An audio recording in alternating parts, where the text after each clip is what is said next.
What up, Space Fam? Goes in here from AnimeUproar, back at it again to discuss yet another hype Demon Slayer character, the strongest upper moon and user of the moon breathing style himself, Kokushibo. I said I'd get started on this one or the upper moon 2 Doma one if Genya got over 6,500 likes, and at this point it has way more than that, so time to discuss Kokushibo. There were plenty of requests for both Kokushibo and Doma, and I decided to go with Kokushibo first, but never fear, Doma fans. If we can hit over 6,500 likes on this one, I repeat 6,500, then I'll get started on the Doma video ASAP. Feel free to drop suggestions for future Demon Slayer videos in the comments as well. If you haven't, make this the video you subscribe and hit that notification bell to turn on all notifications or you will miss your regular dose of Demon Slayer content. And lastly, as you wait for the next video to drop, feel free to check out my growing Demon Slayer playlist that includes videos on all the hashira, all the demon moons, like 20 other How Strong Is Demon Slayer videos, and much more. Link to that is in the description. Now without further ado,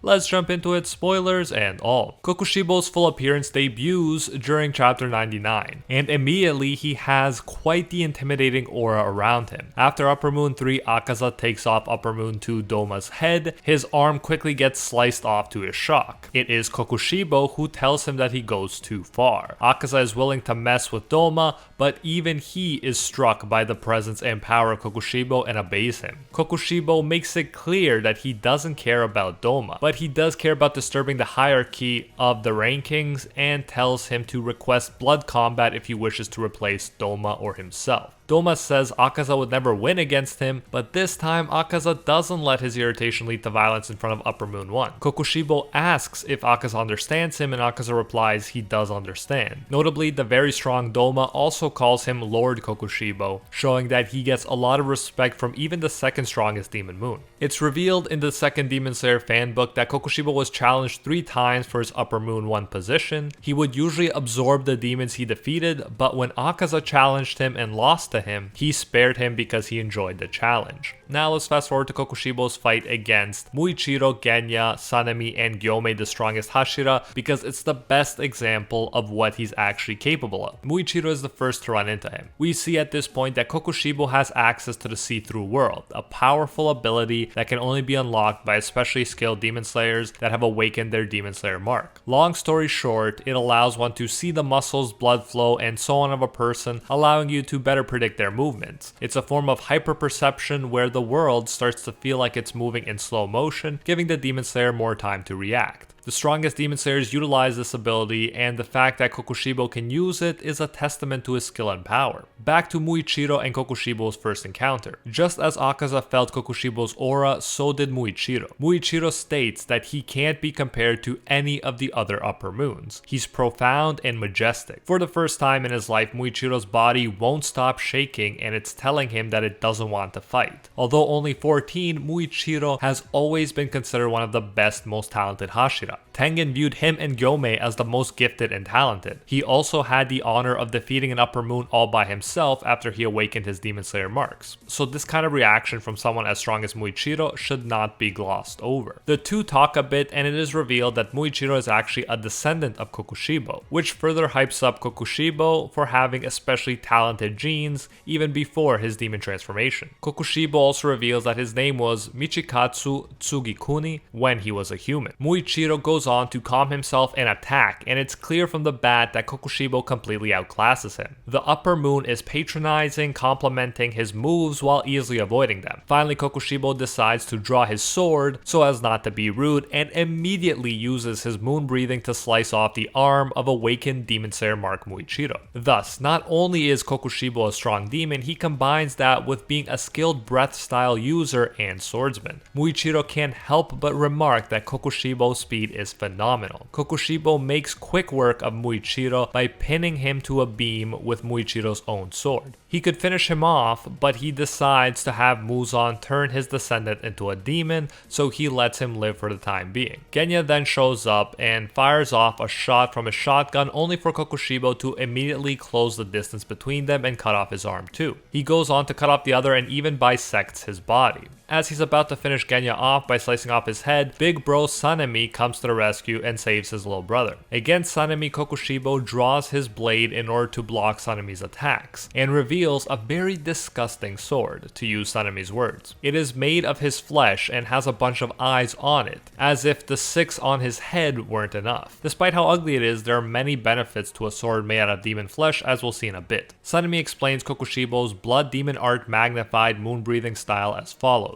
Kokushibo makes an irregular and complex array of crescent blades spring from a single slashing attack. Their length and size always change, so they don't have fixed forms. Thus, it's not just about dodging one slash, but you also have to avoid the countless and unpredictable crescent blades as well. Sanemi admits to himself that he couldn't survive as long as he did if his senses hadn't been honed from long experience that Muichiro just didn't have. Sanemi also points out how Kokushibo is using breathing to further increase his already insane demon speed and striking power. The wind hashira does very well for a while, and Kokushibo thinks about how Sanemi being able to keep up with his techniques makes him nostalgic and want to try harder. However, Kokushibo does get the upper hand with his attack moon breathing 6th form, perpetual night, lonely moon incessant. The wild barrage of countless crescent moon blades not only cuts up Sanemi, but also far away beams. The long-range nature of Kokushibo's crescent blade slashes makes him extremely OP. If Sanemi weren't Sanemi, he'd be done. Kokushibo can see his internal damage by accessing the transparent world, and notes that if he moves, Sanemi's entrails will spill out. Not only does Sanemi appear to stop the bleeding by coagulating his blood with breathing and flex his muscles to stop his guts from spilling out, he also has one of the rarest blood types that makes it extremely intoxicating to demons and makes them lose focus. This is one of the reasons why Sanemi cut himself in front of Nezuko, and so it was all the more impressive that she was able to resist attacking him. The Marechi, as it's called, makes Kokushibo experience slight drunkenness, but it doesn't slow him down enough to make a real difference. Luckily, Gyomei, the strongest hashira, shows up as backup before Sanemi can be finished. Gyomei gives Sanemi time to stitch up his wounds, and in the meantime, Kokushibo notices that Gyomei has the perfect physical form developed to the utmost. Kokushibo thinks it's been at least 300 years since he's seen such a great swordsman. Gyomei goes on to impress. Kokushibo even notices that trying to cut Gyomei's ball axe and chain weapon is pointless because his flesh sword would only break. The iron used to make Gyomei's weapons has absorbed an insane amount of sunlight, making it all the more powerful against demons. Iron that has absorbed that much sunlight hadn't even been discovered in the Sengoku period when swordsmithing was at its peak, we're told. Kokushibo goes on to call Gyomei unbelievable because of the way he's able to use his very heavy weapon with so much lightness and agility, as if it were an extension of his own body. Not only does Kokushibo look like he's on the defensive for a while, Gyomei even succeeds in breaking his flesh sword. Yeah, it does regenerate, which is a huge strength of the flesh sword,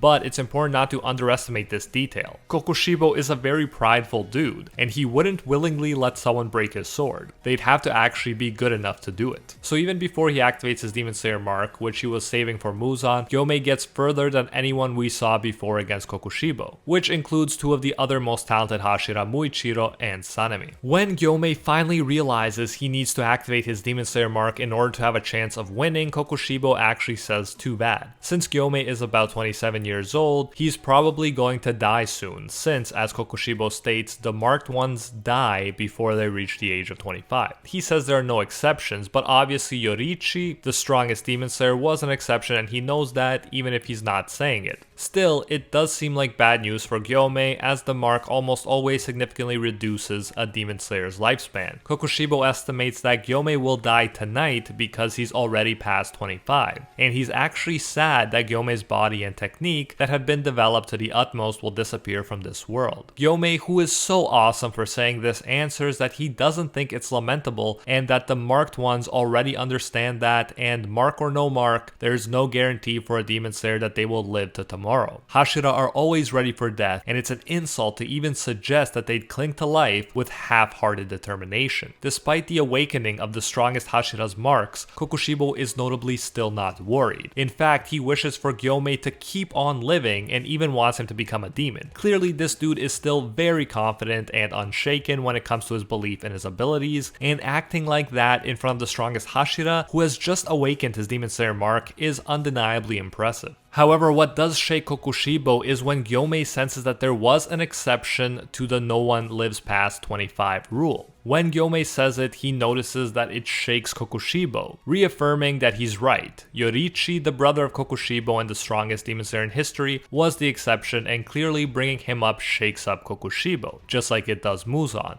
More on Yoriichi in relation to Kokushibo later though. The fight continues, and though Kokushibo is arguably stronger, a marked Gyomei does succeed in hanging on until a marked Sanemi can join in. The reason why it's clear that Kokushibo is stronger than a marked Gyomei is because even after Sanemi comes in to help, they can't beat him, at least not with just the two of them. And this is very impressive too, because not only are these two arguably the two strongest hashira at this point, but they've trained together, so in a battle of speed, they can cooperate really well. Kokushibo says it himself that perhaps these two are highly skilled even among the hashira. Notably, he does say especially Gyomei, since he notices a clear difference in their levels. Nonetheless, Kokushibo states that Sanemi is getting faster and more accurate. Together, the two hashira succeed in cutting off Kokushibo's ear. Now yes, this is nothing for a demon who can easily regrow a leg or arm, but it's the first time they took something off of his body proper. Last time it was just his sword. Thus, this is a sign to us that this is the closest they've been to reaching Kokushibo's level so far. They have been improving and using their collective skills to close the gap somewhat. Since Kokushibo is a prideful swordsman, he's not like other demons. Whether he admits it or not, Kokushibo doesn't like the idea of people slicing off parts of his body because it may reflect a lack of Kokushibo's swordsmanship skills and strength as a swordsman. They continue to push Kokushibo until he is forced to evolve his sword, if you will. He makes it larger and adds some side blades to increase its reach. He gets significant slashes on Gyomei and Sanemi this way, catching them off guard. You can tell Kokushibo's upset when he says that they merely managed to shred his kimono and that that's not even enough to kill an infant. Even though he's a demon and shouldn't really look at how the wounds given to him would affect humans, he clearly does. This is another clue that he clearly doesn't want to get wounds that would kill a human because of his pride, even though they obviously wouldn't kill him as a demon. It's a sign that Kokushibo hasn't been going all out, but rather has been fighting while trying to avoid all body wounds. It shows that he's got strength to spare, which is a big deal when you're already doing so well against the two strongest hashira. From Kokushibo's surprise attack, Sanemi loses some fingers and thinks about how he was barely able to respond. Gyomei actually saved him by using his chain to alter the angle of attack.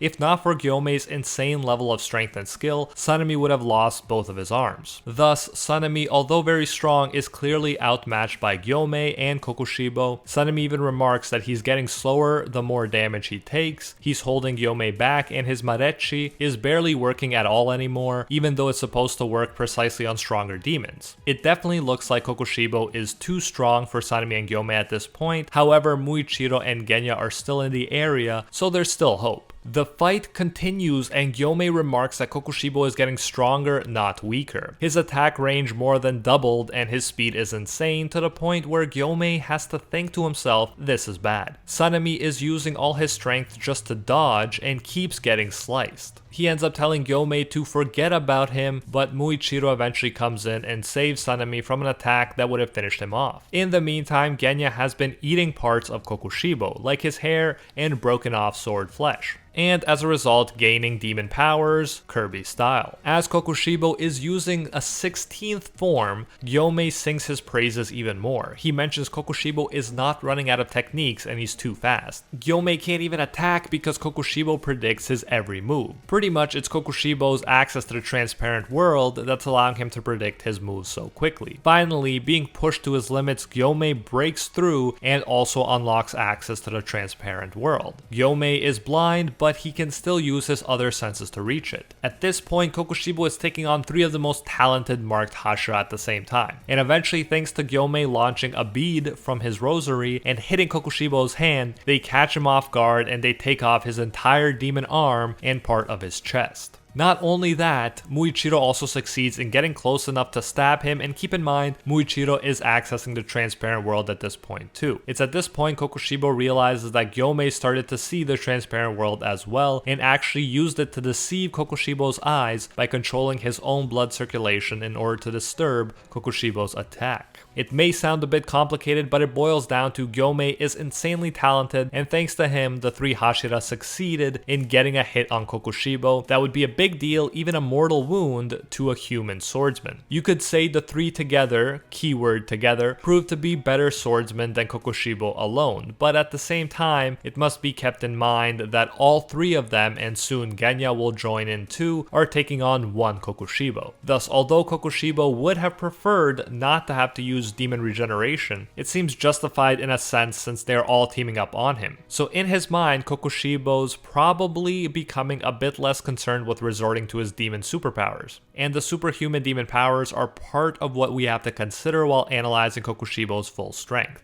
Kokushibo notes that several unexpected things have happened that let these guys get these good hits on him, but still no one reached his neck. This is when Genya comes into play. I break down his abilities in more detail in my How Strong is Genya video, but what's important is that he gained a big power up through the consumption of Kokushibo's flesh. He even has his own Kokushibo-like Demon Slayer mark now. His gun, now covered in Kokushibo-like eyes, lets him fire bullets that he can telepathically control. Thus, even though Kokushibo is skilled enough to block them, they end up turning like living things and going into his skin anyways. The bullets sprout into trees and roots, trapping Kokushibo. It is at this point, with 3 of the strongest hashira fighting him and a new overpowered blood demon art from Genya, that Kokushibo finally feels threatened. As he says, and I quote, "This sensation of my composure crumbling up from my feet is detestable. It brings back memories from 400 years ago," end quote. And then he goes into the memory of him and his more talented brother Yoriichi. Thus, it took all 4 of these fighters for him just to begin losing his composure, which is definitely very impressive. We can assume that Kokushibo is more powerful in the present than he was in the flashback, since he had 400 years to consume more people, which is how demons are supposed to get even stronger. However, it's notable that during the time of the flashback, an old Yoriichi, probably past 80 years old, was a lot stronger than the demon-enhanced Kokushibo. Despite being so old, he was said to be as strong as he was in his prime, and Kokushibo couldn't even react quick enough to dodge his attacks. Kokushibo knew after the first attack that the next attack would finish him off, but then Yoriichi passed away standing up. Our boy just died of old age right there. I love Yoriichi, and it's no surprise that Kokushibo stood no chance against him because even Muzan got wrecked by him. On a side note, Yoriichi is the one that had a Demon Slayer mark and lived well past 25, which is why we can't assume that Tanjiro, who had a Demon Slayer mark, would automatically die by age 25 after the Muzan battle. I saw some people asking me about this detail in the comments, but yeah, there is reason to believe and hope that Tanjiro could have lived to old age along with his unmarked friends. But anyways, back to Kokushibo. It is at this point that Kokushibo starts mentally crumbling, as he mentioned. He thinks to himself after getting embarrassed by Yoriichi's godly skill,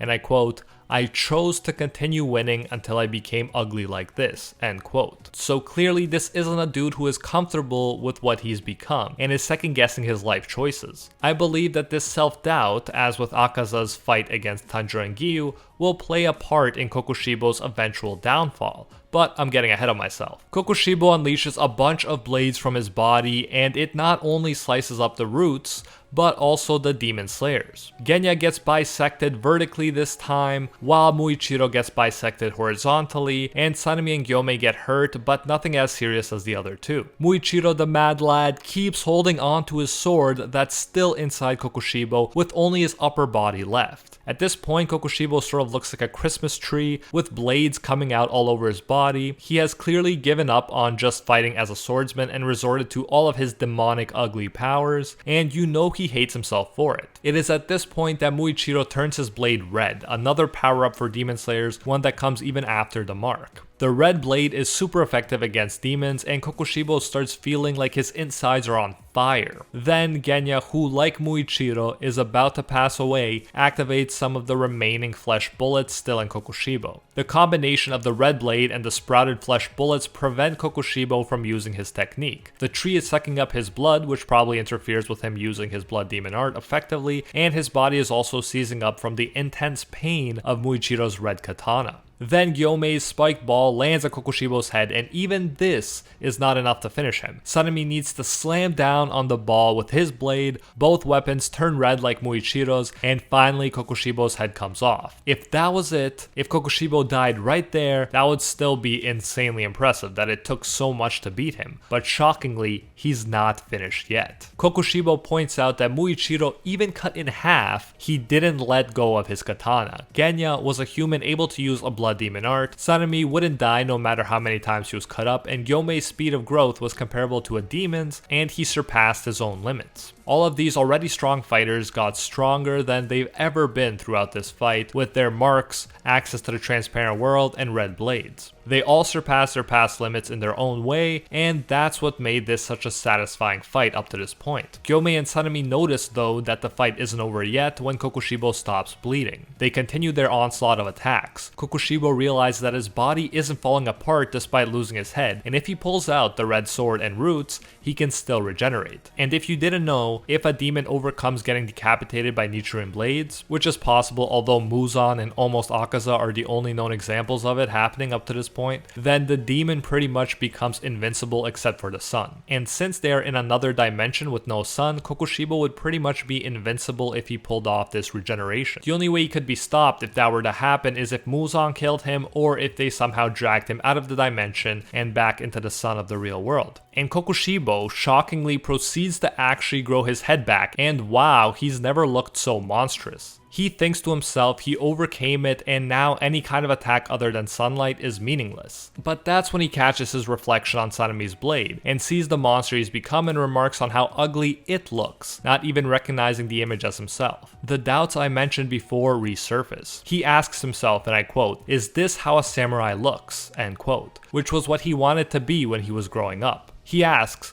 "Is this really what I wanted?" And that's when his body starts to crumble, from where Muichiro stabbed him. And although a part of him wants to use the technique even though he can't, another part of him is clearly not sure what he wants anymore. This part is open to interpretation. Does Kokushibo die because he would have died anyways, or was it his mental collapse that triggered his physical deterioration? I personally feel like the timing was too convenient, and since he started crumbling after he saw his reflection and after his doubts rushed in, it was, at least in part, because of his mental breakdown. He no longer had that pure will to keep on living whatever the cost. And so, one could argue that even at this point, Kokushibo could have survived and become immortal if he 100% wanted to. And like I mentioned, a part of him was trying to regenerate and keep fighting. But I think there were competing parts of him that wanted different things, and the pulling from different directions is what allowed Sanemi and Gyomei to finish off his body. Kokushibo mentions himself the ugliness of not admitting defeat, even though they took off his head. Those are not the words of someone who just wants to survive at all costs anymore. As he says, he equates surviving now with living in disgrace. And that doesn't sound like something a wannabe samurai would want to do.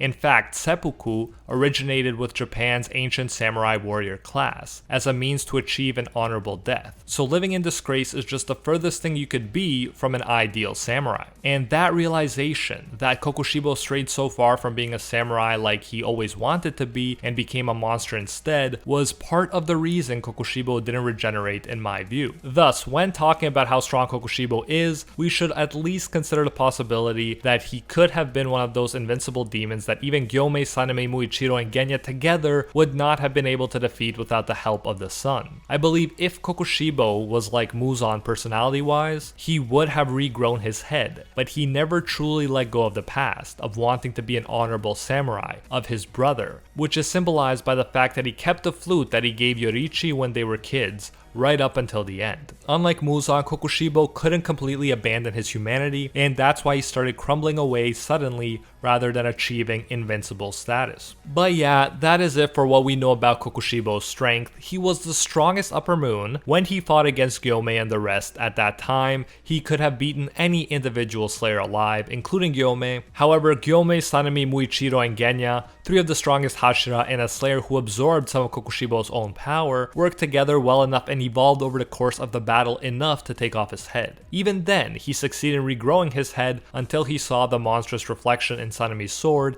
and only then, as his doubts came rushing in, did he begin to crumble away from where Muichiro, his descendant, stabbed him. Muzan, the Demon King of Pop, of course, was stronger than Kokushibo, and so was Yoriichi. Although Kokushibo must have gotten stronger since his confrontation with Yoriichi 400 years ago, it is made clear that he never reached Yoriichi's godly level. And that is it for this video. I hope you appreciated it, especially since this one did end up taking more time than I expected. If you did enjoy it, it would be awesome if you could channel the Yoriichi within and smash that like button. Let me know what you think of Kokushibo as a character and who is your favorite upper moon. Remember, smashing that like button is Yoriichi energy and passing is Muzan energy, so choose wisely. And if we can hit 6,500 likes on this one, then I'll get started on the Upper Moon 2 Doma video ASAP. Let me know in the comments what you think of Kokushibo, who is your favorite upper moon. Feel free to leave suggestions in the comments for future Demon Slayer videos too. If you haven't, make this the video you subscribe and hit that notification bell to turn on all notifications or you will miss your regular dose of Demon Slayer content. And lastly, as you wait for the next video to drop, feel free to check out my growing Demon Slayer playlist that includes videos on all the hashira, all the demon moons, like 20 other How Strong Is Demon Slayer videos, and much more. Link to that is in the description. And I especially want to thank the Patron Squad over on Patreon and here on YouTube who help make videos like this one possible. First and foremost, I want to thank the Patron of Legend, the one acknowledged by Lord Wigo himself, Alpha Sigma, and are the 1-tier patrons, the ones who stand atop all clans: Ingrata, Aljatal, Pate Hefa, the Red-Haired Fox, Hinokami and Water, the Toasted Chi, Corey McGowan, the Spike, Lonely the Car, Dylan Isadore, Spuddy Life Tanel, Tungsten Tarkus, Baked Buddhist, Jeremy Cummings, and Cheye Whitley. And our Pro Hero tier patrons, the one and only Gilgamesh, Steelers, Angel Cruz, Very Gucci, Alicia Actor, Bonnie Parks, Joanne Garcia, Fat Boy Games, Kaido Might Be a Duck, Jessica Rabbit, Jeremy Phillips, Ali, Vaitnia, and Temple. Thank you all so much. If you do enjoy our work, you can support more of it by going over to patreon.com/AnimeUproar and becoming a patron today for as little as $1. If you do so, you get your name featured in future videos alongside these amazing people right here, and you'll even get access to our private patron-only Discord where we talk about anime life and of course dank memes. So check out patreon.com/AnimeUproar, link in the description if you're interested. You can also join the YouTube channel by clicking that blue join button next to the subscribe button that you've hopefully already destroyed. So yeah, you can support more content that way if you prefer. Whichever way you choose to support us, you can get the same great benefits. Thanks again, and until next time, see ya, Space Cowboys.